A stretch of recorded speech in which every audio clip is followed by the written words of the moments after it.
kopējā viss. Viņi faktiski var pārredzēt tā, gar meža malu drusciņu vēl to mežu ietvarot un tur. Mēs te viņu apsaimniekojam, kā nu varam, trūcīgos naudas apstākļos. 30,000, man liekas, bija, kaut kur bija runa. Jā, ap 30,000 valsts dod 30,000 un tad savus tos doma piesvieš pārējo, kas ir faktiski divreiz, vēl nāk klāt, ja? Jo īpašumu uzturēšana salīdzinot, teiksim, ar Rīgas parkiem un dārziem mums ir apmēram 4 reizes lētāk nekā viņi tie, jo mums nav tāda administratīvo izdevumu, bet vienalga kopā sanāk, jo mēs to standartu turam samērā augstu, ja?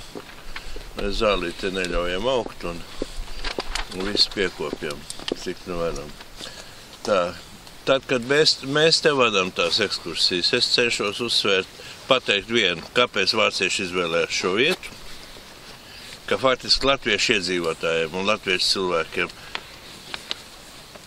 ar šo te ir maz sakara, kā organizētājiem, veidotājiem vai ko bieži vien pārmet.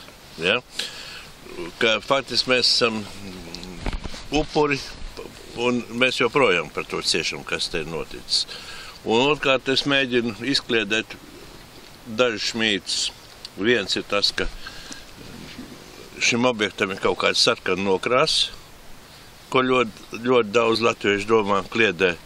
Tam nav nekāda sakara ar komunismu idejām, tas ir vienkārši radies ar pārspīlējumiem dažiem, ja? Un tas, ka viņš te izveidojās tajā laikā.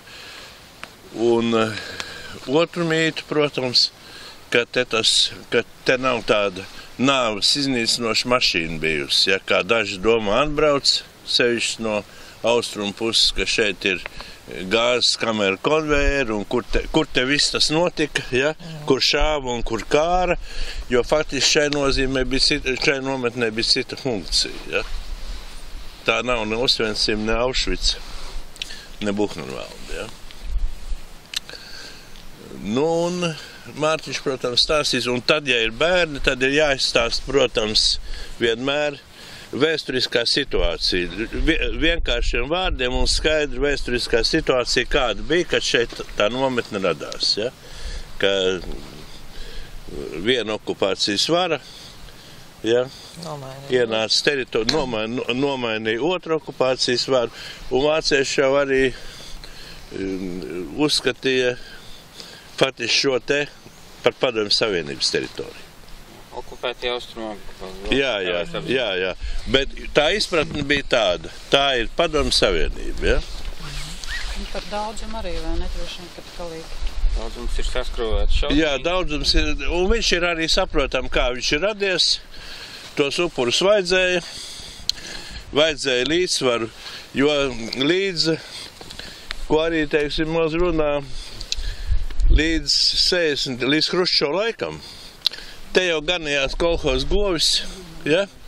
Ja, un tantiņas kazām pļāva sienu gar meža malu, un nevienam to nevajadzēja. Un neviens nerunāja ne par upuriem, ne par kara gūstekļiem, kas bija tur, jo tie bija slikti, tie bija padevušies gūstā slikti karojuši, ne par upuriem šeit. Un tad, kad Hruščovs atvēra vārtus uz Gulagu, un kad sākās tās staļģismu šausmas, atklājās, ja? Tad vajadzēja šo te līdzsvaru. Un tādēļ politbirojas pieņēma lēmumu 3 vietās Padomju Savienības teritorijā izveidot šīs te, piemiņas atceres vietas. Un tās pārējās? Pārējais ir Pirčupis Baltkrievijā. Lietuvā. Pirčupis? Lietuvā. Pirčupis māte sāģi nodis. Hatiņa Baltkrievijā un 9. forts Kaunijā. Jā. Un šī te. Nu, šie izvērtās, protams, tās ieceres tēlniekiem un arhitektiem te ilgi lauza galvas par to konceptu, kā veidot. Izveidojās viņš labs, viņš ir absolūti tipisks un pārliecinošs totalitārā laika mākslas piemineklis, tādēļ viņš ir arī kultūras kanonā, tādēļ šeit brauc mācīties dāņi, skulptūri, tēlnieki, ja, brauc Vācijas arhitektu un tēlnieki, tad, kad viņi iziet kursus par totalitārā laika monumentālo mākslu, jo šeit ir ļoti izcils piemērs tam. Ļoti izcils piemērs. Un Mārtiņš jums stāstīs, kas te notika. Un tad, kad karš beidzās, tad te bija vācu kara gūstekņu nometne, un tur pie tās mājas ir vācu kara.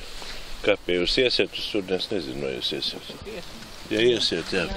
Mums jau jāredz maksimāli vairāk. Jā.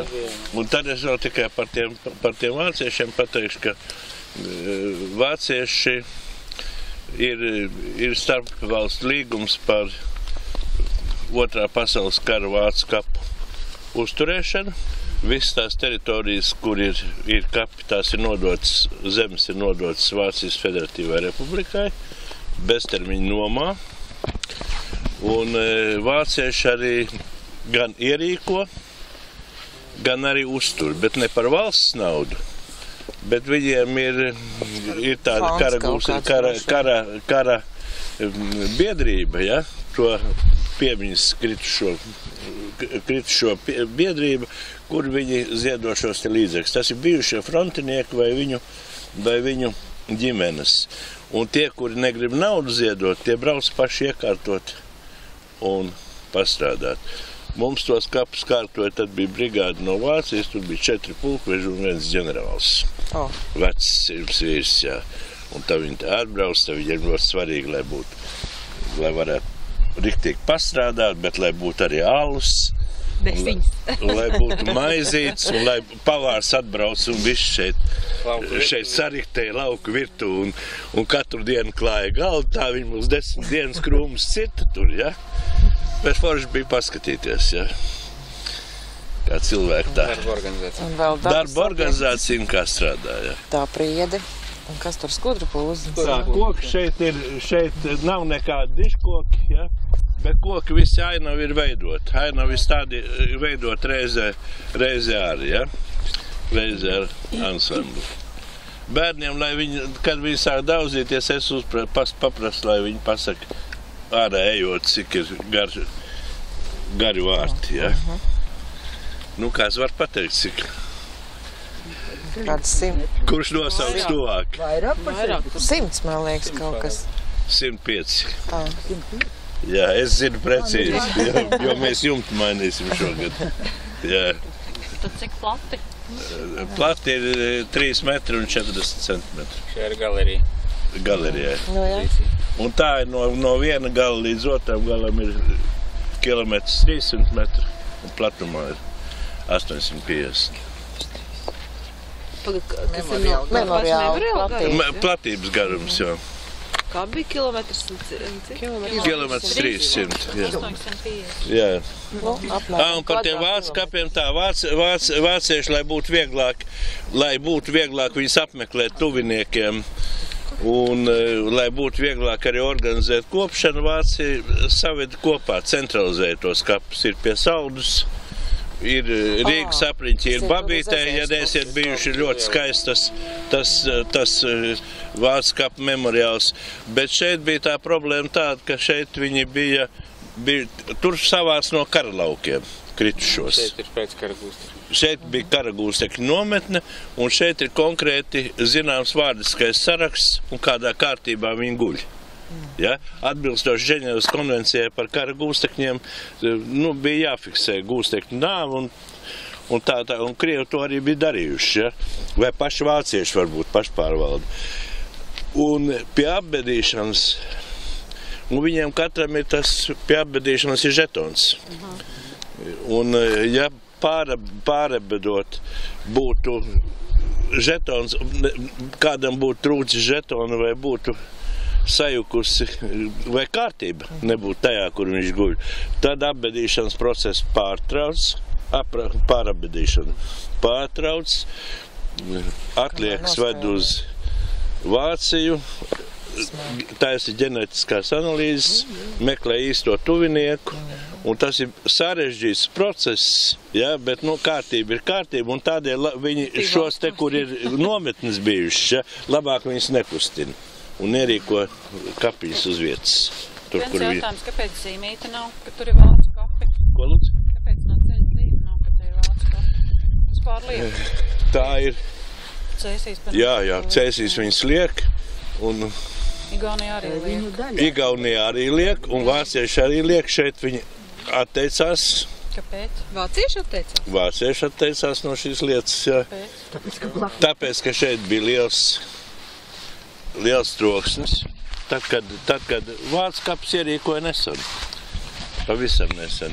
Un tad, kad viņus sāk ierīkot, tad tie, kas it kā uzskata, ka viņi ir privatizējuši, tie politiskie spēki, teiksim, ja? Kas it kā ir privatizējuši nometni un kas rīko tos pasākumus un tā tālāk, ja? Plīneris, Danoka un te ļoti daudz tur sīko visādi apvienību. Viņi, uztaisīja tā drausmīgu uzbrukumu, ja? Tad viņi stāstīja vispirms, ka tie ir šāvēji, kas tur tiek apglabāti un godināti, lai gan tur ar šāvējiem un ar tiem, kas te strādāja, te nometnē nav nekāda sakara. Nākošā versija bija tāda, ka tie ir šeit nometnē gulošie, ja?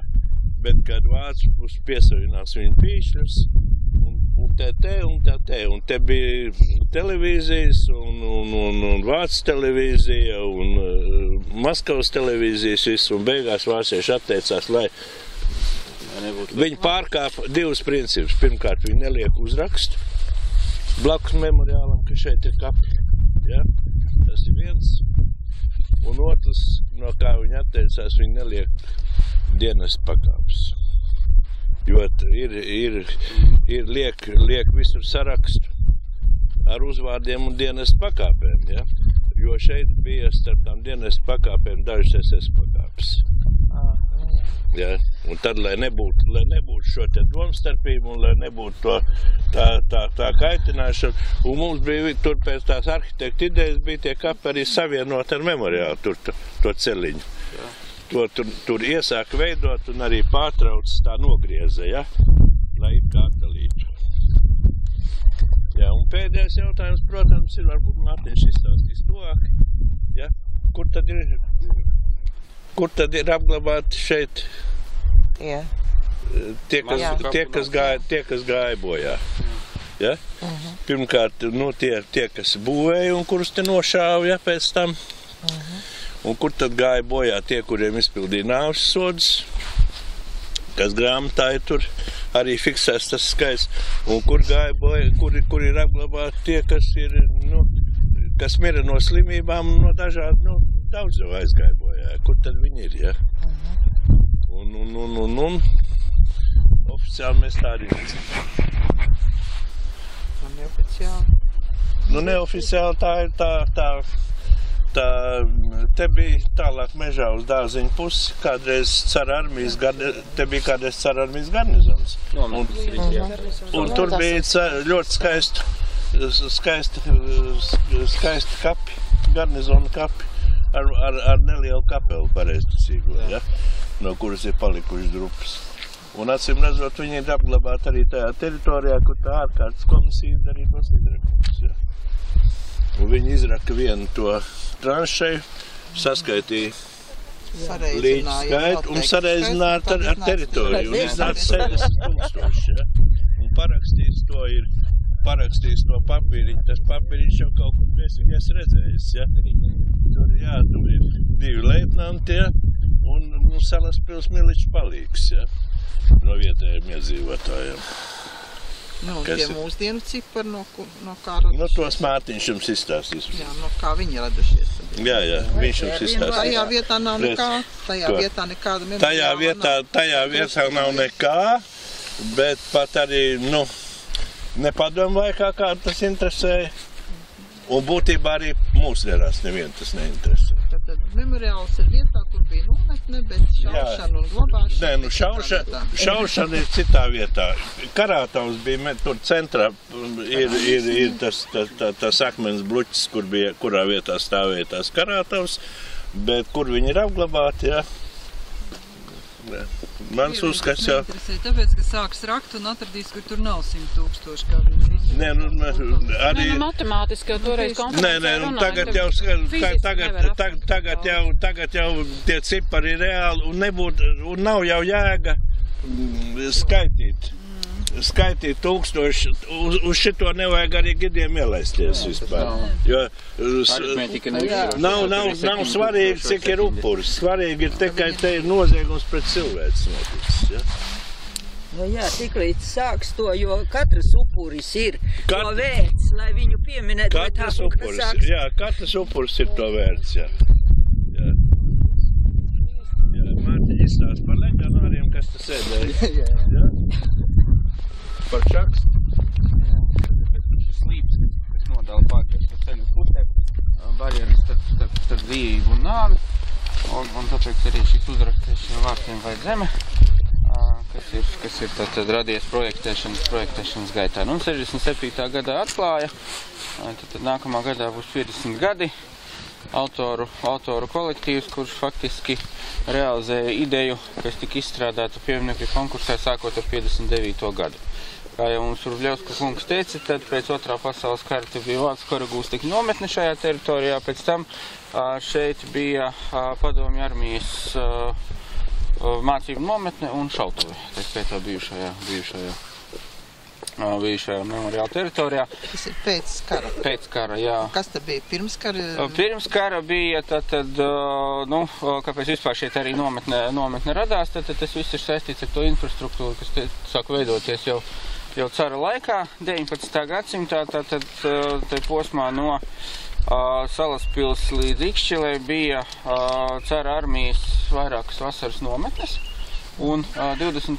30. gados arī šeit bija Latvijas armijas vasaras nometnes, gan Salaspils parka teritorijā, kas tagad ir faktiski zem ūdens, kur ir palicis viens servis pie Dambja autoservis, kas ir ierīkots bijušajā Latvijas armijas nometnes barakā, tur bija virsnieks. Bet tas ir līdz Pirmām pasaules karam, pēc tam jau tās nometnes līdz Pirmām pasaules karam bija cara armijas nometnes šajā... Par cara armiju es runāju, tas bija līdz Pirmām pasaules karam. Un pēc Pirmā pasaules kara? Pēc Pirmā pasaules kara bija Latvijas armijas nometnes, šeit tūmā bija aviācijas nometne, ne šeit tieši, bet šajā rajonā. Ja? Un pašā Salaspilī bija tad Salaspils parkā, kas tagad ir lielākā daļa apludināta, kur dambis ir virsū, tur bija arī Latvijas armijas vasaras nometnes, un tur ir saglabājušās fotogrāfijas. Tas remontdarbnīcas ir tajā Latvijas laikā? Jā, remontdarbnīca ir tas servis pie Dambja, kā viņš tur saucās, tas ir tajā Latvijas laika nometnē. Jā, nu līdz ar to, tā kā šeit jau tā nometņu tradīcija, tā var teikt, bija sena. Jā, cilvēku personām te bija jāizliek. Jā, tad jebkad. Jā, nu faktiski jau tā nometne sākās vēl senāk, 17. gadsimtā pie Salaspils uzcēla Zviedru skansti, kas ir tagad braucot pa Daugavpils šoseju virzienā no Salaspils uz Ogri, labajā pusē ir ūdenstornis saglabājies starp šoseju un Dambi. Tur tās skansts. Tur bija tā saucas Zviedru skansts, tad garnizons, Zviedru armijas garnizons, kas stāvēja pie Rīgas. Un tad pamazām viss tā garnizona lieta šeit arī attīstās. Un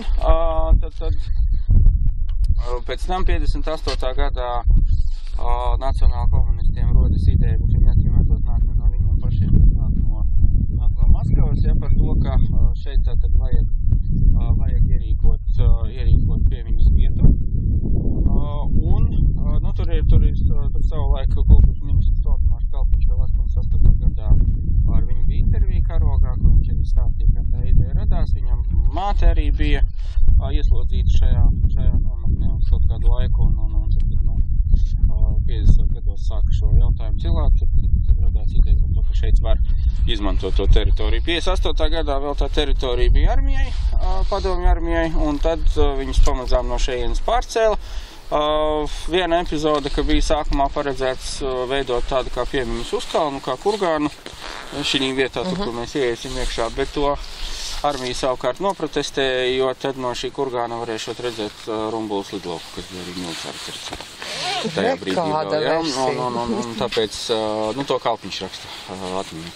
Intervijā, respektīvi, jā, un tātad, šī konkursa ideja ir 59. gadā, pirmais konkurss tiek izsludināts, ja tur ir gan lietuviešu telnieki, gan arī latviešu telnieki un arhitekti Latvijas, Un tad rezultātā, 67. gadā tiek atklāts šis memoriālais komplekss, modernās arhitektūras un celtniecības piemērs, tāpēc te arī brauc, kā jau bija teikts, ārzemes studenti skatīties uz šo vietu kā uz arhitektūras mākslas objektu. Tad kas šeit ir bijis reāli, tad reāli šeit 41. gada rudenī sāk ierīkot tranzītu nometni, kas pēc nacistu nometņu klasifikācijas neskaitījās koncentrācijas nometni, viņi nebija pakļauti koncentrācijas nometņu tai galvenai pārvaldei, viņi skaitījās paplašinātais policijas cietums un darba audzināšanas nometni. Tas nozīmē, ka faktiski tad šeit liela daļa no ieslodzītajiem, kuru kopējo skaitu no 42. gada līdz 44. gada septembrim rēķina uz 23 000 aptuveni, pēc tiem datiem, kas ir saglabājušies. Tad liela daļa no šeit ieslodzītiem cilvēkiem bija šeit tranzīta posmā, tātad pa etapu pārsūtot viņus uz koncentrācijas nometnēm Vācijā vai Polijas teritorijā, un tā skaitā tātad viena daļa no ieslodzītajiem, kas bija šeit pastāvīgi, bija tā saucamie darba kavētāji, tāpēc darba audzināšanas nometni, kuri pēc tā laika noteikumiem tad cilvēku varēja arestēt, ja viņš laikus neierodas darbā un nepilda. Kādā darbā? Māte arī bija kavējusi. Kalpiņa māte, nē, tā kā Kalpiņa māte bija tieši Kalpiņa māte, tad viņa bija paņemta ciet kā padomju aktiviste, jo Kalpiņš pats bija Krievijā. Un šeit arī, daļu... Bija ziņiešu sekretārs. Jā. Un maz izpalīgi. Jā, maz izpalīgi. Jo tie pārējie bija prom. Ir lielākās, nopietnākās figūras, jā. Bet kuru darbu kavētāji? Bija darba klausības noteikumi vācu laikā, tad, ja cilvēks bija kādā iestādē reģistrēts kā strādājoša persona, rūpnīcās, ja viņš, teiksim, un ja viņš neierodas attaisnot iemeslu dēļ slimības vai kaut kā citādi, tad, līdz ar to viņu arī ņēma ciet. Tas ir pamatā no 43. gada, kad ir totālā kara doktrīna ieviesta jau Vācijā un visās okupētās teritorijas, tāpēc tā.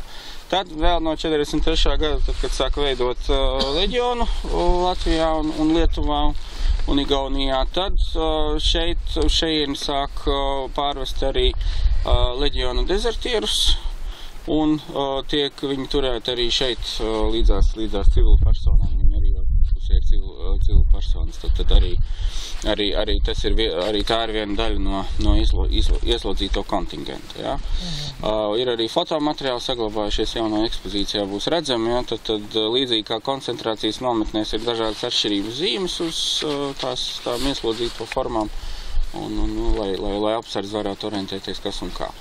Tālāk šeit, par ko bija runa arī pagājušajā gada konferencē, šeit tātad zināmu laiku 44. gada vasarā atrodas lietuviešu ģenerālis Piehanavičs, kurš ir atteicies veidot Lietuvā leģionu, un tāpēc viņš šeit ar savu štābu tiek turēts tādā speciālā režīmā, kas nozīmē, ka pret viņiem izturas kā pret kara gulstekņiem virsniekiem, jā, viņiem ir vieglāks režīms, viņš šeit pieskata, jā, bet netiek iekļaut tajā vispārējā darba. Lūdzu, bija tas uzvārds? Piehanavičs. Tāpēc lietuvieši brauc uz šejienu. Jā, tāpēc arī lietuvieši šejienu brauc. Tie ir vairāki mēneši, kamēr šeit tas lietuviešu armijas virsnieks šeit atrodas. Jā. Mārtiņ, saki, tev vai grāmatā tur ir vairāk kaut kas par Piehanoviču? Grāmatā ir vairāk, jā, grāmatā to visu arī mēģināja iekļaut, jā. Par čakstu pasaka. Par čakstu, jā. Un tad arī, kad ir Nacionālā pretestības kustība Latvijas centrālā padome 43. gadā izveidota, jā, un kas gala rezultātā tad šie Nacionālās padomes vadītāji tiek apcietināti nodevības rezultātā, kurieši iekrīt, kurš tad veido šos sakarus starp Zviedriju un Nacionālo un Centrālo padomu šeit. Tad šeit zināmu laiku un arī kā tranzīta ieslodzītais šeit atrodas Konstantīns Čakste, kur pēc tam pārvieto uz Vāciju, un kur viņš arī 45. gada pavasarī iet bojā pārgājienā no Štuthofas uz citu nometni. Padomju laikā tad tie skaitļi, ko var atrast literatūrā publicētie, sasniedz 150 000 bojā gājušo. Tur ir tā viltīgi uzrakstīts, ka dažos avotos tiek rakstīts, ka 150 000 Salaspils nometnē ar filiālēm, dažos avotos vienkārši, ka Salaspilī 150 000. No kā tas skaitlis ir radies? Tas skaitlis, viens par to ekshumāciju un par to līķu aprēķināšanu, par ko bija arī runāšana, mirušo skaitu aprēķināšanu, par ko bija arī runa pagājušajā gadā konferencē, kur arī Baltkrievu kolēģi stāstīja, kā šī metodika tika izmantot savulaik Baltkrievijā, sareizinot teritoriju un tad tur vairākos stāvos mēģinot konstatēt, cik ir dziļi apbedījumi. Šis skaitlis ir, visticamāk saskrūvēts. Kāpēc ir piebilde ar filiālēm? Tāpēc, ka tur tika ieskaitīti klāt padomju kara gūstekņi, kur ir tātad arī piemineklis, kas ir atklāts 69. gadā. Toreiz, kad projektēja šo memoriālu, tad tas tika, vismaz Ivars Strautmanis un Gunārs Asars rakstīja, ka tas ir kā daļa no šī piemiņas kompleksa. Padomju karagūstekņus tad te ievieto, Salaspili ievieto, ne šeit, bet tajā karagūstekņu nometnē ievieto jau 41. gada rudenī, tā kad sākās faktiski septembris, oktobris. Un lielākā daļa no viņiem tur aiziet bojā, jo tur nav vispār nekādas infrastruktūras, tur ir līdzena vieta un iežogota teritorija, ne baraku, nekā. Un arī nav, protams, nekādas ne medicīniskās aprūpes, ne pārtikas, nekā tam līdzīgi. Lielākā daļa no gūstekņiem ir bojā 41. 42. gada ziemā. Un tie, kas paliek dzīvi, tos pēc tam sadala vietējiem zemniekiem pa mājām, kā darba spēku. Ja? No turienes arī dala, bet no šejienes No šejienes bērnus. Ja? Tad bet nekā darba spēku. Jā, bet nekā darba spēku. Tas, kas parādās propagandas tekstos, kā buģiem atdeva bērnus eksploatācijai, ja? Tas ir arī kāds no tās pašas sērijas. Ja? Tad tā ir cita nometne, tā ir pakļauta citai pārvaldē, militārai, un tas ir saucamais štalaks no vācu valodas, ja? Tad štamlāga ir gūstekņu nometne, ja? Un tas ir cits atsevišķs stāsts. Ja? Bet padomu laikā tur bojā gājušo skaitu arī neviens precīzi nezina, jo tur arī ir atrastas kādas tranšējas ar bojā gājušajiem pēc otrā pasaules kara, bet tur ir bijuši vietējās Budeskalna padomu saimniecības lauki un līdz ar to viss tā. Tagad tur ir mājas uzbūvēts. Tagad ir uzbūvēts mājas starp, tai vietā, jā. Tas jaunais, jā. Tur, kur jau, padomu saimniecība ara zemi no 48. līdz 88. gadam, jā. Sakiet jautājums, jūs nedomājat mainīt angļu valodā informāciju, jo Googlā, cik es lasu, es esmu gits angļu valodā, jau manējiem ir pilnīgi pārliecinoša informācija ar visiem šiem. Gribu jau līdz ar to arī. Ir angļu kopsavilkums šai grāmatai, kur ir tie skaitļi, kurus reāli ir iespējams fiksēt un pierādīt, tāpēc, ka problēma ar Salaspils nometni ir tāda, arhīva nav. Nav nometnes dokumentācijas, kas ir iznīcināta, tad atkāpjoties un likvidējot šo teritoriju, līdz ar to... Daži saka, ka tomēr ir. Neiburgs ar Kangeri raka, teiksim, vācu arhīvus, ja, un viņi tur tiešām ir maksimāli izdarījuši, ko bija iespējams izdarīt. Pašas nometnes dokumentācijas nav, ir netiešā informācija, kas nozīmē saraksti starp dažādām nacistu iestādēm par cilvēku tranzītu, transportēšanu etapiem, kur ir pieminēta Salaspils un kas dod iespēju kaut ko zināmā mērā aprēķināt. Tad bojā gājušo skaits ir maksimāli, un tāpēc arī tie dati, kas ir grāmatā, viņas vārstās starp maksimāli un mazāku skaitu, jā. Tad bojā gājušo skaits maksimāli šajā vietā ir 7000. Tas ir ieskaitot cilvēkus, kas šo nometni cēla, kas ir no Reiha transportētie ebreji 41. gada beigās, kuri šeit nometni uzbūvē ar barakām, ar centrālo sargu torni un ar vispārējo, un pēc tam, kā kungs viņi arī tiek šeit nogalināti. Ja? Un pēc tam tie cilvēki, kas ienāk šeit jau ar 42. gadu, viņi ienāk jau tur, kur ir uzbūvēti nometni. Viņi tika atvesti ar visām ģimenēm, es atvainojos, ka protams. Viņi tika atvesti ebreji. Tās sievas un bērni tika novietoti Maskavas Forštads geto. Rīgas geto, jā, liela. Tad tur sākās nesaprašanās, tur arī ebreji strīdējās savā starpā starp vietējiem un atbraucējiem un tiem, kas strādāja, tiem teica, ka viņi būvē priekš savām ģimenēm arī, ka viņi dzīvos, ja, tā kā pabeigs. Lai gan faktiski viņus pirmos aizved uz Rumbu. Un tad šo to apakšveļu, ja tad ņēma to zīdus? Nē, nu zīdu veļu, tās drēbes jau veda no visas Eiropas. Bet kas šuva to zīdu apakšveļu? Nu, bija ieslodzītie šuvi, ja. Bija jau, tās koncentrācija tīkls jau bija milzīgs. Tā ir industrija vesela, jā. Šitas ir mazs graudiņš, teiksim, lielā kopējā tīkla. Jā, Ausekļa ielā, kur tas lepnais nams bija, tur bija pagrabos, bija koncentrācijas nometni, ja. Pretī viesturdārzi. Kur spicākie Eiropas... Ir grāmata par to ebreju vadu. Nu, kurš it kā uzdevās pa vācu. Spicākie Eiropas Šervica. Jā, drēbnieki, jā. Vīnu pazinēja un kas tur viss tur Fabrika Lenta,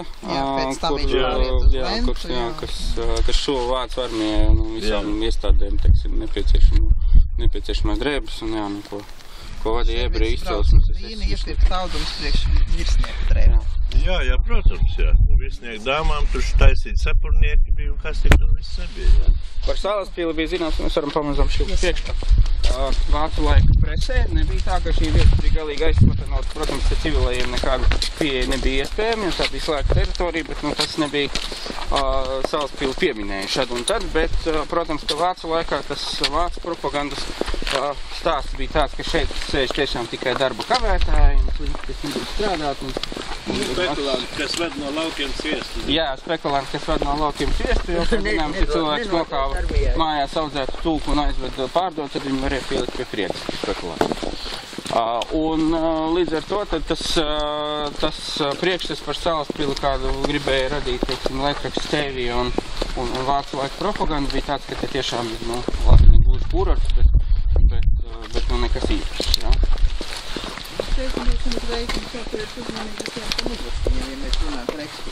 Jā, tad nu, uzraksts ir simbolisks, jā, barjeras starp dzīvību un nāvi, tāpēc viņi arī ir kā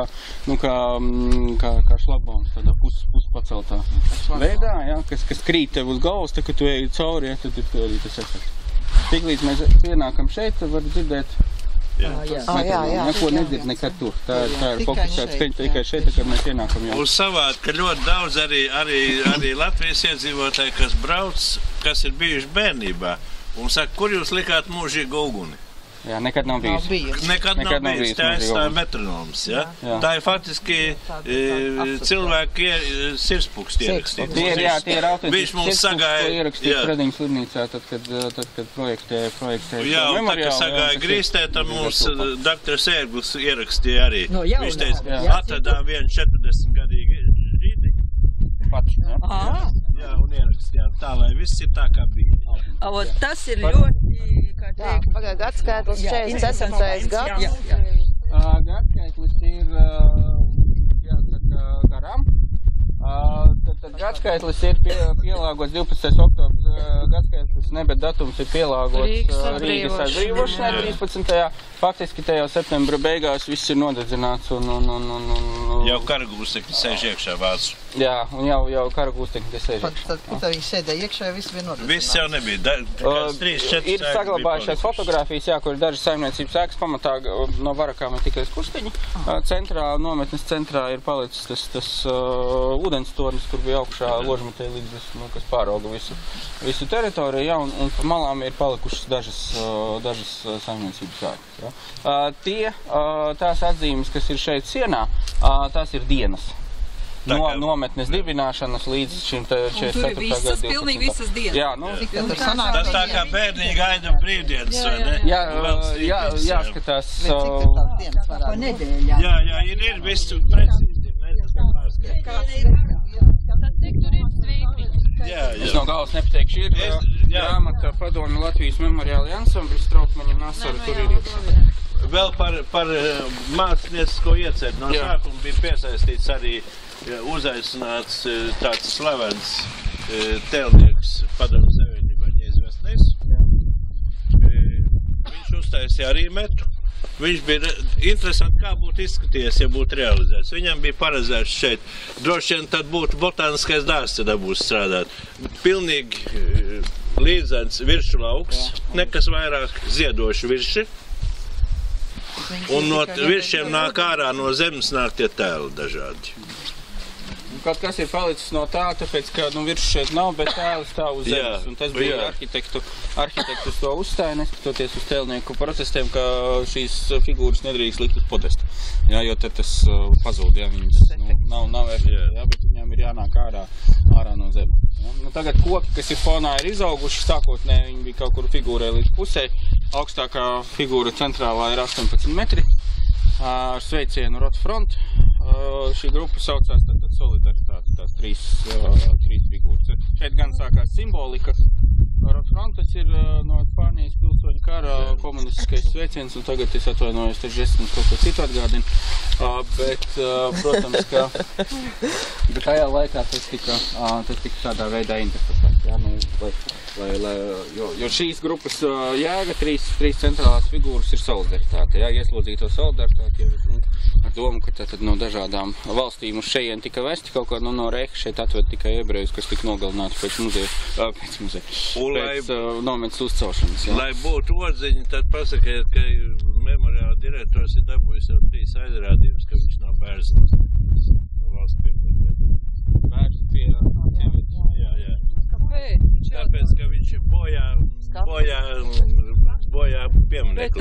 Bet tas ir iestādīts, tā ir daļa no... Jā, viņš bija daļa, viņi saka tās, ņemiet ārā un stādiet jaunu, nelielu, ja? Daļa no šīs te kompozīcijas, tā figūra saucās pazemotā. Kaut kā roka redzēt. Tā arī bija domāta. Par tām skulpturālajām grupām jūs atsūtīsiet mums kaut kādu informāciju, ja tā tuvāk. Jā, tas ir svarīgi. Tur ir atspiedušies 2 cilvēki kopā. Tur ir sieviete māte ar 2 bērniem. Nē, tur bet tur vēl ir... Centrālajā? Jā, tam vienam no vīrietiem uz pleca ir kas jums kopā. Mums ir vēl viena problēma, mums apmeklētā nāk ar mīkstām rotaļlietām, tas triks sākās pēc princeses Diānas. Ziniet, kad parādījās televīzijā, kā tur nes, tad mums nāk ar tām rotaļlietām, tur ir, kur bērnu baraks. Tur viņi liek, tad mēs pa kluso bāžam maisos un vedam uz getliņiem. Ko citu darīs, ja? Bet, tas tā, kādu laiku mēs viņām tur atļaujam stāvēt, vai ne, jo tas ir... Nē, var pajautāt, vai jūs uz kafiju arī ejat ar mīkstām rotaļlietām? Es nevējiem saku, kad brauc skolnieki, amerikāņi baigi, imprest, iespaidot, ka brauc skolnieki un viņi atved savu mīļāko mantiņu tiem, kas šeit ir gājuši bojā. Viņi pilnīgi graudai. Tā arī liek, bet lielākā daļa tomēr nav tās mīļākās mantiņas, tas ir kioskā nopirkts, vai ne? Bet, stāsts. Jā, stāsts ir tāds, jā. Mēs jau es saprotu, jā. Un starp citu šeit, ka atved grupu, no manas pieredzes, kas baigi darbojas, atvedu viņus nostādu un prasu, lai viņi apklust un ieklausās, un ko viņi dzird. Jo es viņam nesaku, ka tie ir sirdspūksti, es prasu, ko jūs dzirdat? Vilcienu, lidmašīnu, putnu, kaut kāds tuk, un kāds pasaka sirdspūksti. Un te viss, tiešām, un klausās, viņiem ir kolosāla reakcija. Nestāstiet, ka tie ir sirdspūksti, jūs dzirdat sirdspūksti. Ko jūs dzirdat, ja? Un tā visi beidzot apklust un klausās, ko viņi dzird. Un pasakiet, kāpēc mēs... Kāpēc viņi kādi nezin, kā sirdspūksti? Vai mēs tālāk ejam jau uz memoriālu, vai tomēr ejam šeit iekšā? Kā parasti dara? Parasti dara, bērni grib uziet augšā. Tad mēs arī tāpat ejam, kā mums vajag. Te var uziet augšā un pa turien noiet lejā, jā. Tā arī daram, vai kā? Tad, ja pēc idejas, ka mēs ienākam, tad mums ir priekšā skulpturālās grupas. To mēs izstāstām un tad ejam. Katrā ziņā baraks ir simboliski atzīmēts ar parka rozēm, jā? Ir parka rozes, pareizi. Es gribēju jautāt, man ir prātā tiešām, ka es kā skolnieks biju, ka bija kaut kāda sarkanas rozes. Tur ir tās rozes. Kas tur ir ar priedēm? Priedēm nav nekas, ko stāstīt. Tur bija iezīmēt to ceļu, tur, kur viņiem bija apkārt jāstāst. Jā, tas ir ceļš ir apkārt, bet priedz daudz uzskat, kad ir ieslodzīties tādi stāsta. Tie es jau stāstīšu, ko Gidis stāsta. Tas ir padomju mīts vai kas tas? Tas ir mīts, to iestādīt tad, kad veidoja memoriālu. Jā, jo tās jau ir jaunas. Atnāk Gids mums stāsta bērniem, ka šeit šeit sagaidīja ar suņiem. Jā. Tos, kas nespēja paiet, tos uz turienu uz šautuvi, tur ir šautuvi simboliski iezīmēt galā. Tos veda un tur šāva, ja? Un pārējos zina nometnē, vai atkal, kā vienu pakāru tā zīmīt ielika. Tur ir vispār, tas ir ģidīgi. Lai kad memoriāls, kad ir radies, bet bērns klausās, Bet par tām priedēm es pati personīgi kaut kādā grāmatā izlasīju.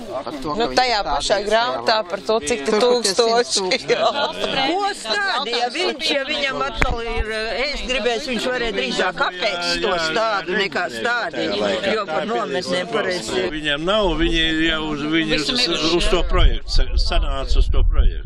Visi nav miruši. Nē, profesors Strautmans strādā Politehniskajā universitātē, kā strādāja. Vēl ir, Jā, tad arhitekts Sasars ir pensijā. Jā, tā viņš pavadījums. Nē, arī pārējie miruši ir, pārējie miruši. Tā, kur mēs tālāk ejam? Mārtiņš vedīs tā. Kā ir paredzēts, mēs varam iziet loka ceļu apkārt un tad... Mums vajadzētu, iziet to maršrutu, kā mēs vedam. Vai, paldies. Man bija tā dilēma. Tie bija dubļi, ne? Aija, cik tev ir laika? Mums ir 20 minūtes priekš visu. Mēs atnākam līdz šienei, viss tās kurā gājas iedod. Tāpēc, kad viņiem vajag savu, arī pasaka, ne visi iedodās ir, bet Tie ir vienkārši, tie padomu laikā arī, tad labi, to viss nevar stāstīt. Kā nevar? Būtībā viņi bija, viņiem praktiskais pielietojums tāds, ka viņi ir ceremonijām. Lai būtu neliels paaugstinājums, teiksim, dziedātāja grupas vai orķestri. Jā, skatuves funkcijas bija. Jāizprintē kāda bilde, kur redzams, cik daudz apmeklēt pasākums padomu laikā. Tas prezidijs, kas bija tie, viņi stāvēja tur augšā, ja? Kad tas lielais pasākums viņiem parasti padomu laikā? Padomu laikā notika kaut kad vasaras vidū. Vasaras vidū, tad, kad atklāja nometni, ja? Tā bija 3.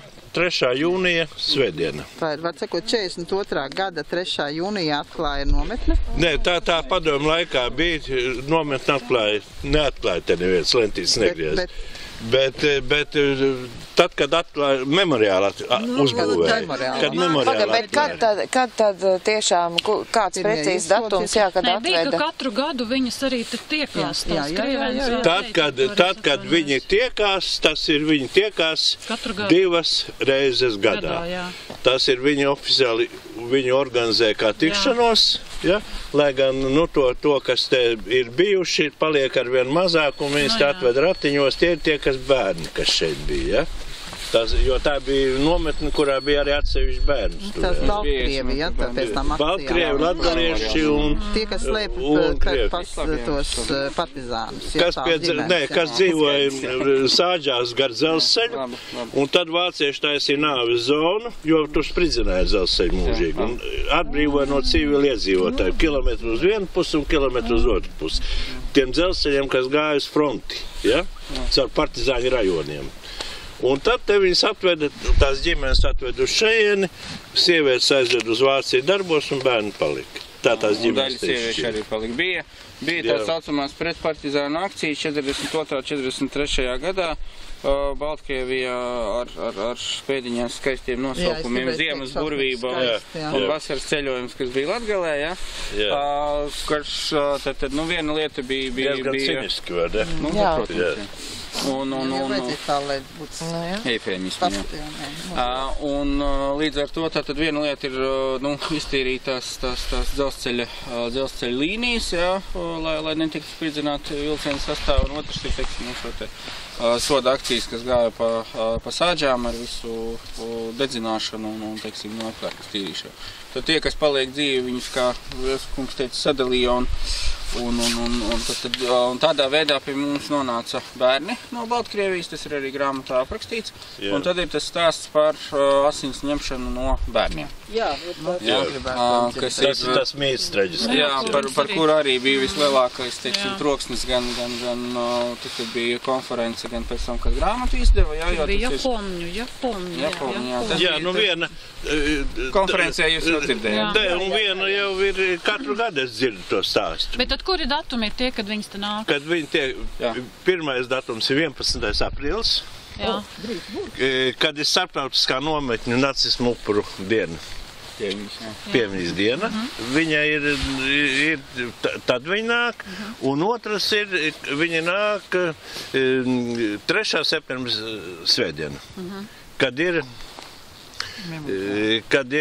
tā tikšanās, un ko viņi piemēro tad, kad nometni tika atbrīvot. Bet kad precīzi atklāja to nometni? Nometni vai memoriālu? Nometni. Sāka celt tātad 41. gada rudenī, un atklāja pirmie ieslodzītie, laikam, ir 42. gada februārs nakts. 42. gada februārs tad tikai? Jā. Un tā bija šausmīgi augsta ziema. Jā. Tā bija šausmīgi augsta ziema. Un tie Dienvidu Eiropas ebreji bija atbraukuši plānās jāciņās, un te viņi tā kā mušas, ziniet, krita, Nu, tad kā tad bija to bērnu, to asins ņemšanu? Jā, tā versija, kas ir padomju laikā gan atmiņu krājumos publicētos, gan arī oficiālos izdevumos, ir tā, ka šeit tad notika eksperimenti ar bērniem, šeit tika ņemtas asinis Vācu armijas vajadzībām un tam līdzīgi, Kolēģi, kas sāka rakstīt grāmatu, viņi sāka šo tēmu apšaubīt un par to visvairāk dabūja pa galvu. Tāpēc, ka tas, kas ir zināms no bijušo ieslodzīto atmiņām, no bērniem, viņi atcerās, ka no viņiem kaut kādas asinis ir ņemtas un ka, ir tā... No pirksta. Mamma teica, Mamma teica, tas ir viens variants, bet ir arī cilvēki, kas atcerās, ka viņiem tiešām kaut kādas asinis ir ņemtas. Jautājums ir par to. Nevis par to, vai asinis ņēma vai neņēma, bet kam ņēma, kāpēc ņēma, un ar kādu mērķi, Tas, ko var saprast no dokumentiem, ir tā kā, šeit cilvēkus veda un turēja diezgan sliktos sanitāros apstākļos, tad, protams, ka bija tīfa epidēmijas vairāk kārt, un tā kā Rīga ir samērā tuvu un tepat arī vietējie iedzīvotāji, tad viena lieta, ko varēja darīt nometnes administrācija, ņemt asins paraugus un sakot līdz tam, kas notiek uz vietas ar epidemioloģisko situāciju. Tā kā gan bērni, gan pieaugušie šeit nedzīvoja, tā teikt, pilnā pansijā, bet tas uzturs un dzīves apstākļi bija pietiekami smagi. Tad no bērniem, kas jau ir 2 nedēļas kaut kur ar vilcienu vesti uz šejienu uz Salaspili un šeit arī dzīvo nepārāk labos apstākļos, ņemt asinis masveidā priekš armijas ir diezgan neiespējami.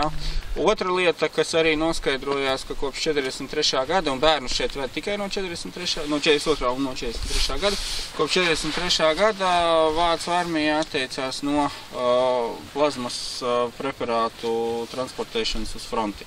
Jo tas bija pārāk tehniski sarežģīti, un viņi varēja, ja kādi tankisti sadega, teiksim, uz vietas frontē, tad uz vietas viņiem varēja pārliet asinis, ja tāda iespēja bija, bet viņi neveda kaut kur savāktas asinis no kaut kurienes neved uz fronti, jo tas nebija tehniski iespējams. Tālāk, protams, ka tas stāsts par to, ka no šejienes ņēma asinis masveidā, tas rodas principā padomju laikā, kā sastāvdaļa visam stāstam par Salaspils nāves nometni, jo arī tas apzīmējums, kas ir gan padomju laikā publicētos atmiņu krājumos, Salaspils nāves nometni, tas rodas no tā brīža, tad, kad šo memoriālu atklāja un kad Augusts Oss oficiāli nosauca Salaspili par Latvijas Osvenciju. Tas ir tāda daļa no tās vispārējās. Un stāsts ir žēlīgs un, protams, izcels. Pierādījumu tam nav, bet īstenībā arī nekas nav zināms. Jā, par tām asinīm vēl ir tā, kad ir tiem cilvēkiem, kas atcerās, ka tas ir ņemtas, bet viņi vāršas ļoti skatījās, lai tikai kaut kas, lai neārieši asins neietu pie āriešiem. Tad vēl ir jautājums par tiem bērniem, kas ir apglabāti Pokrovu kapos. Jā, tas tā nevarēja, no kura katra asins ņemt. Tie ir daļa no tiem bērniem, kas nonāk Salaspilī, un tie ir lieli kontingenti, 2,5 kas tiek ievesti, Salaspils visus nevar paņemt pretī, tas ir arī grāmatā aprakstīts. Un tad ir Pareizticīgās baznīcas misija. Tā, kas tur tās mūķenes. Jā, kas ir Barona ielā klosters. Jā, un tad caur Pareizticīgo baznīcu Vācu administrācija atļauj tātad šos bērnus pa daļai vispirms aizved uz to pašu Barona ielu, un tad Pareizticīgā baznīca mēģina viņus arī saglābt. Bet kā te viņi tomēr tur tik daudz, ka vesels memoriāls Pokrovu kapos, viņi miruši tomēr? No tām pašām epidēmijām, jo tas viss ir saistīts gan ar tīfu, gan ar visu pārējo. Bet ne tie, kur tos eksperiments ar tām asinīm? Eksperimentu šeit... Nebija vispār kam. Nebija kam taisīt eksperimentus. Tāpat kā ir stāsts par mobīlo gāzes kameru, kas ir braukusi šeit kaut kur un indējusi. Tur ir salaists kopā divas lietas. Tur ir salaists kopā tā saucamie zilie autobusi, kur arāja komanda brauc 41. gada vasarā pa provinci un šāva ebrejus. Un tas ir kaut kādā tautas folklorā saplūdis kopā ar mītiem par to, ka uz Salaspili ir vesta pārvietojamā gāzes kamera.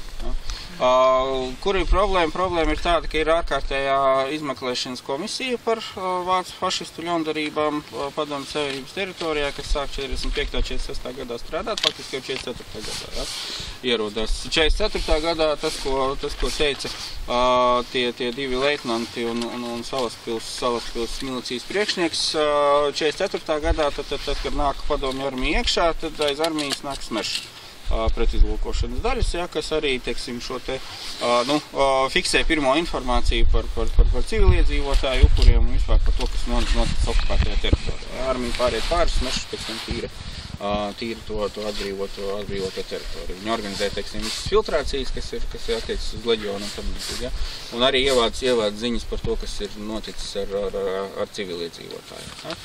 Un pēc tam sāk darbu tā oficiālā ārkārtējā izmeklēšanas komisija. Ir divas brošūras, kas ir publicētas latviski VAPA tajā valsts apgādā 45. 46. gadā. Un tur ir grāmatā, tur ir detaļās aprakstīts. Grāmatā ir detaļās aprakstīts par to, kā mainās tie upuru skaits, kas ir fiksēts vienreiz, ir parakstīts akts par tik un tik atklātiem ekshumētiem līķiem tajos garnizonu kapos, pēc tam, paējot kaut kādiem pāris mēnešiem, tiek parakstīts akts ar citu upuru skaitu. Ja? Kaut kāda šīs komisijas izmeklēšanas materiāli ir Latvijas valsts arhīvā, kas arī grāmatā ir ievietoti. Ja? Lielākā daļa ir Maskavā. Tiem pagaidām klāt nav izdevies tikt nekādā veidā. Faktiski ir versija ir tāda, ka tad, kad tiek gatavota tā saucamā Jekelna prāva 45. gadā, kas beidzās 46. gadā sākumā, tad arī tiek maksimāli, teiksim, vākta un pat fabricēta informācija par to, kādi ir bijuši noziegumi par civiliedzīvotājiem šajā okupācijas laikā. Ja? Un tur ir arī grāmatā ir norāde uz Centrāla komitejas biroja, Latvijas kompartijas Centrāla komitejas biroja sēdi 45. gadā, kur Kalnbērziņš saka par to, ka mums, kamēr vēl karš nav beidzies, 45. gada janvārī, Kalnbērziņš runā par to, ka mums ir maksimāli tad jāstrādā pie propagandas un pie vācu fašistu ļaundarību atmaskošanas un popularizēšanas, ja tā var teikt. Ja. Līdz ar to tas tam visam, diemžēl, ir diezgan stipra tāda propagandas pieskaņa un nofiltrēt to. Pierādīt jau nevar, vai tā ir tikai propaganda, arī tādā laikā. Jā, un kā gidiem es jums ieteiktu neaizrauties ar upuru skaitīšanu. Jā. Tad tur var iebraukt. Cilvēki prasa. Jā, kad prasa, tad ir cita lieta. Bet tā jau var, jā, viņi izaicina arī, jā. Nē, tiešām ir, kā teikt. Jā. Pārējie bija militāristi, pārējie bija armijas, pulkvežu ģenerāļi, jā, un kuriem nebija pēc būtības nekāda sakara ar civilu iedzīvotāju slēpšanām ieņemam. Tad lūdēja par visām soda akcijām, tiem audriņiem, par rupulu, jā, speciāli šādu komandu. Es domāju, tā saucamo sardiņu sistēmu, kā līdz kārtāk. Jā. Sardiņu sistēma, jā, tā bija tā. Kur tad tās karātavas? Karātavas šķiet. Pagā, mums vajadzētu iztaigāt un parunāties ātrumus, tā citādi mēs nosausīja. Tagad vai redzēt, Šīs vietas tā tad iezīmē par... šitāds te un odas, jā? Tur ir niša, kur acīm redzot ir ielikts. Šitās ir arī, tur tie tās ir tādas. Tas ir daļa no nometnes infrastruktūras, tāpēc plānojam arī ietāt putloku tieši. Centrā ir tornis, karātavas. Tornis ir bijis tieši šitā laukā. Tornis ir, jā, kaut kur starp skulptūru nesalauztais un skulptūru pazemot. Nesalauztais, restaurants, pazemotā, māte, vai kā viņš atsēs? Jā. Karātavu vieta bija tas... Karātavu vieta, tas ir tas plucis, jā. Tas plucis, kas ir vertikāli. Jā, jo horizontāli ir baraks.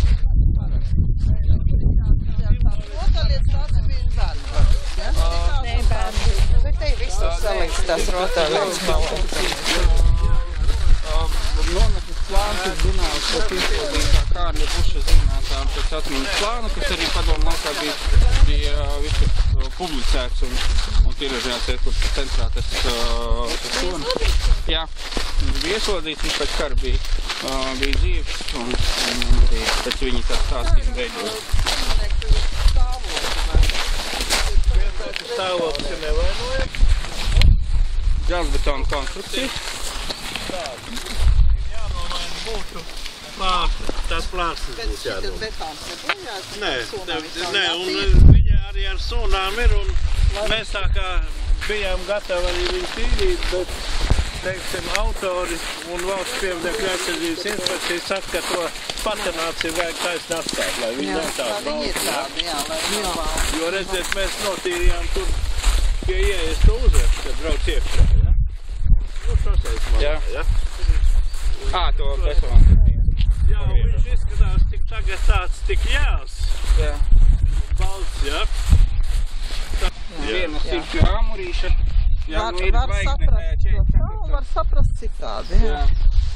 Ir tam 44 gadam zvaigzne, kas noslēdz, ka stāvēšana, kuras ir īvienīgi, melnajās dienās. Nu jā, uz vārtiem. Nē,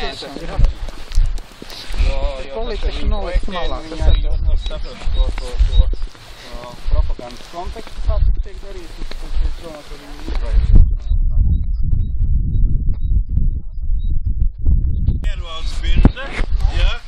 Viņi bija Latvijas Universitātes komjaunas organizācija sastāvē 40. gadā. Ko? Viņi bija politiskie iestādi. Velc mūs uz priekšu, citādi mēs te līdz vakaram paliksim. Tā kā uz tirgošanu un vismaz mums būtu viens eksemplārs, varbūt, ja kādam gidam nav, mēs varam sakupēt. Sākam par šito.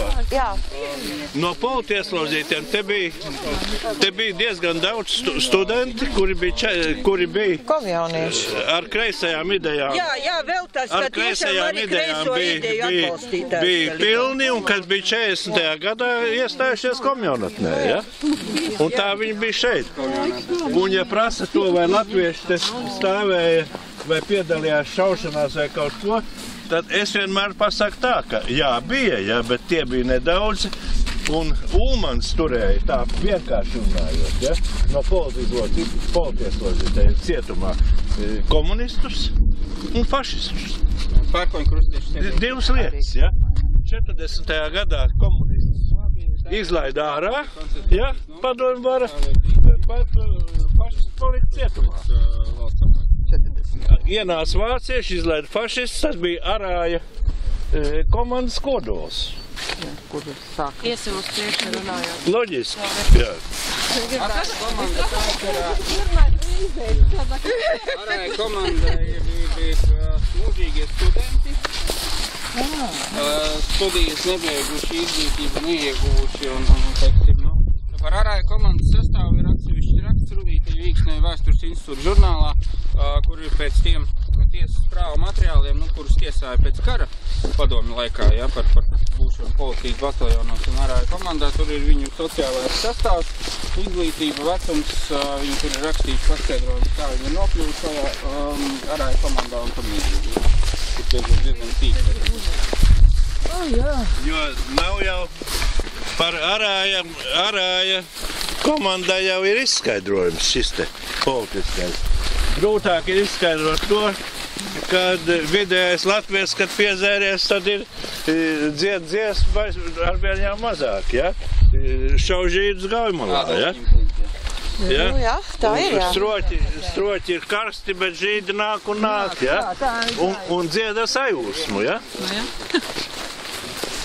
To ir grūtāk izskaidrot. Vācu laika propagandas panākumi, tur var redzēt, kā darbojas propaganda vēl 50 gadus pēc kara beigām, tāpēc, ka tas to sāk darīt ap 41. gada 1. jūliju, kad sāk izdot avīzi TV, tad ir masīva propagandas kampaņa par žīdu drausmīgajiem noziegumiem, žīdi čekisti, žīdi vecīgi spēcinātāji, spīdzinātāji, tā tālāk tā joprojām. Tā propagandas kampaņa iet līdz 41. gada novembrim, proti līdz tam brīdim, kad sākas tā saucamās Rumbulas pirmās akcijas, kad sāk saskolot Rīgas geto ieslodzītos ebrejas, ja, ko ved novembrī un decembrī uz Rumbulu, un kur ir tā abas akcijas. Pēc tam, tad, kad tas ir izdarīts, tad, teiksim, nacistu propagandai vairs nav lielas intereses par to, ja, un tad var skatīties TV 42. Redzēt, kā mums kurmi cīnās. Jā. Vai tās nav ūdens? Nē, tie kurmi tīri. Mums ir tagad tā, gidiem jau var stāstīt, ja nākošajā. Ar kurmiem mums pamatā cīnās, mums ir tās probācijas dienas, ja? Simtlatnieki. Jā, tie, kas saņem soļus, un tad mūs izvēlās, mēs tam populāri starp tiem, kas inteliģents, kas saņem. Mums ir daži teātra direktori, kas ir kurmis ir līdzinājuši. Kurmi tā ir problēma. Tikai nolīdzinā, ko jūs, es domāju, kaut kādā citu jūs viņus koncentrāties nometnē šeit neizdīciniet. Tur vienmēr ir kā. Izmantoja, ko dažkārt var uzdot, jā. Viņus ar konvoju transportēja dažādiem darbiem, ceļu būvēja. Uz dažus kilometrus no šejienes ir Zeltiņu ģipša karjeras, kas tagad arī joprojām tiek izmantots. Ja, un teiksim, viņi konvoja pavadībā tika vesti tur, kur bija nepieciešams. Ja. Tas pats ir ar padomju kara gūstekņiem, kas bija pie Salaspils nometnē, kur ir vēl arī vietējo iedzīvotāju atmiņas savulaik muzejā piefiksētas. Viņus izmantoja baļķu tie pludināti leju, un kur pienāca Salaspilī, bija jāizjūt. Iespējams, ka šo nometru sev no tiem baļķiem, ne? Vai ne tikai? Vienu daļu, jā. No kurēs tos baļķus pludināja? Nē, nu pludināšana 34. gadā jau ķegums jau bija. Ķegumam bija... Tas ir šeit būs ķegumi, jā? Nē, ķegums jau bija domāts. Kas ir atļaus? Tad tur laida cauri, jā? Bet kāpēc tas Maksimiliāns Kolbe ir šeit, jūs neziniet par to vispār, kāpēc viņš te ir? Nē, nu viņš te ir bijis upurs viens no... Nē, nav viņš upurs. Maksimiliāns Kolbe, tas ir poļu mācītājs, kas nogalināts Aušvicē. Man bija vienā amerikāņu grupā polis, kas viņš Maksimiliāns Kolbe, kāpēc? Viņš tak ne jau šeit, viņš ir Aušvicē. Jā, bet viņu uzlikusi tā vienam upurim ģimeni ir. Un tāpēc, ka viņi gribēja uzlikt. Jā, tāpēc viņi tā ir uzlikt. Jo vienkārši, es biju šokā. Es vispār nebiju varbūt, ka viņš ir tranzītā caur Salaspili līdz Aušvicē. Varbūt. Jā, to varētu tā labi. Tranzīt nomēt. Jā, bet katrā ziņā to tagad tā. ir noņemt vajadzētu, jūs saprotiet, jā. Ir roka neceļās, jā? Nē, nu kā tu... Tā to varētu interpretēt, jā, ka ir bijuši, kas tiešām no šeienes ir nonākuši. Jo viņu Aušvicē, viņam tur riktīgs stāv. Ko var izmantot, Salaspils nometnes komandants bija tāds Krauze, kurš savulaik bija arī šim te soda vienību vadītājs Ukrainā, pēc tam viņu pārcēlu uz šeieni. Krauzi nošāva kaujā ar kureliešiem ar Rubeņu bataljonu 44. gada rudenī. Un no leģionāriem, kas te sēdē, ir arī tādi, kurus pēc tam kurelis aizved uz to fronti, ja? Uz Kurzemes katlu, bet kur ar laivām pārcēlās uz Zviedriju, ja? Un Zviedrija izdeva Padomju Savienībai, un kas ir sēdējuši te. Vispirms viņi bija Salaspilī. Pēc tam viņus izpestīja, tad viņi atkal nekaroja, protams, labi, ja? Un aizbēga uz Zviedriju, un Zviedrija izdeva Padomju Savienībai, un viņi brauc uz Vorkutu. Un atsēdēja tur vēl 15 gadus. Jā. Tā Zviedru padarīšana ir kaut kā vērtējuma? Nē, no Zviedriem bija slavenais līgums ar Padomju Savienību. Jā, ka viņi atzīst Baltijas valsts. Viņi bija šeit. Jā, kā desertīgi. Tā pamata viņi arī izdeva. Jo viņi skaitījās Padomju Savienību. Nocietnājuma līnija. Nē, vienkārši, nu, tā kā Padomju Savienības tika tie visi Padomju Savienības. Nē, ir tāds 43. gadā. Tu bija kā leģionārs. Tad viņš paņēma ārā un sodu Vatvali un ielika Kurzemes katlā. Cīņai pret Krievi.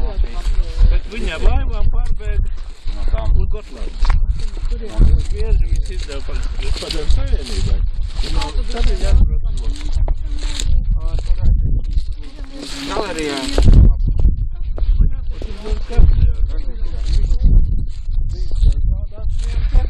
Neminot, ka tur ir ebreji, ka tie ir ebreji, kas ir nogalināti. Tad pielika Dāvida zvaigzni, stūrītī. Nu, tad vismaz, jā. Oficiāli nebūs. Jūs tur iekšā kāpsiet augšā, nē? Nu, vajadzētu. Vajag uziet, jā. Vācu kapos, Vācu kara gūstekņi 84. Kas tur ir, kādi ir, kas pa kapiem, jā? Bez uzvārdiem, bez nekā. Bez uzvārdiem. Ir arī visi uzvārdi zinām, bet par cik te bija dažas pakāpes ar SS. Un atkāpās arī sakara ar to, visur citur ir latviešu un vācu valodā tikai. Vai Krievijas teritorijā latviešu un krievu. Jā. Tad vācu vēstniecība šeit pieprasīja, lai būtu trīs valodās. Jā. Ļoti labi. Lai zina. Jā. Lai nebūtu kaut kādas spekulācijas. Lai nebūtu nekādas strīdi, jā. Tas viņa standarts, tie betona krustiņi, tie visur viņa Beļģijā ir speciāli rūpnīcas, viņa leiviņas.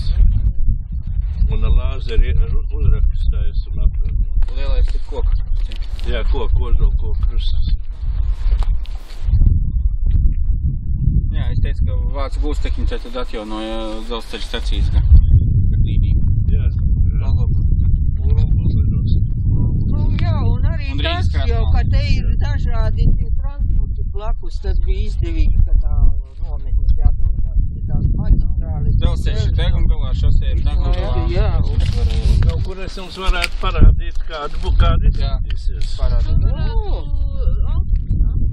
Īstenībā, jā, būtu siltāks arī.